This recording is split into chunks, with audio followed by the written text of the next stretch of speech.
This is Steve Young for the Co-Roundtable. Recently I saw a headline on something on the internet which caught my attention. First of all, I need to tell you that I'm a graduate of Harvard College, and I've always assumed that Harvard College, Harvard University, is reasonably well known, reasonably prestigious, reasonably making good contributions to the fate of humanity. But the title to this article brought me up short. It's Harvard ranked as America's worst college for free speech. The Ivy League university's approach has been labeled abysmal. Now, as some of you may know, in the United States, but I also hear echoes in the United Kingdom and in Canada of what they call, whatever you want to call it, sort of a culture of censoring other people, of being politically correct, of enforcing conformity about ideas.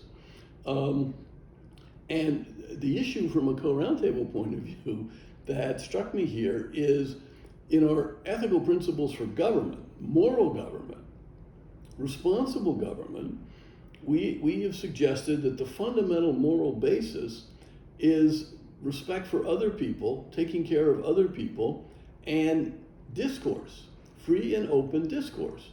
So people have to debate ideas. And each of us have to learn to, if you will, put up with other ideas and other people with whom we disagree, or whom we think maybe are stupid, or crazy, or looped, or some such pejorative point of view. And they, by the way, probably think we are in that category as far as they're concerned. But the premise underneath discourse is the old premise of free speech, going back in the Anglo-American tradition, which is my tradition, to really sort of to Milton, one of his poems, The English Civil War, where the notion is that truth is not immediately apparent to all of us. Truth we have to look for, we have to search for, and that takes effort. And another premise, I think, is that no one of us is gifted enough and smart enough or well-read enough to just get truth. We can always learn from other people. Or then there's the Freudian aspect on this whole conversation, which is our psyche. For Freud, we have our id, we have our superego. Other psychologists have other things in our emotional makeup, which influences our perceptions, which therefore drives what we think is truth. And when I was in Harvard College, actually, I thought they lived up, it was a long time ago, they lived up to the ideal of the process by teaching us how to think, not to accept things offhand, but to ask for facts, to consider them, to read different points of view. I remember one of the best courses I took was Sam Beer's course on history about the English Revolution, where he insisted that we read books from the Marxist point of view on the English Revolution, and then other books from the Max Weber point of view on the English Revolution.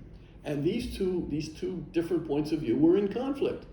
And Professor Beer, to his credit, I think, he didn't tell us which one he thought was correct. He just would have lectures and class discussions as to say, notice this and notice that, where they disagree. But if Harvard today is a very different kind of place, and this ranking is based on a survey of students, asking students at university if they feel comfortable of speaking freely. And Harvard had the lowest score. Over 50,000 undergraduates in the United States were asked. Harvard's score was 0. The other low-scoring individuals were, and there's some distinguished ones here, University of Pennsylvania, University of South Carolina, Georgetown University, a Catholic school, Fordham University, another Catholic school, Skidmore College, Northwestern University, Duquesne, Dartmouth College, and University of Texas at Austin. So maybe something's going on that we in America ought to pay attention to.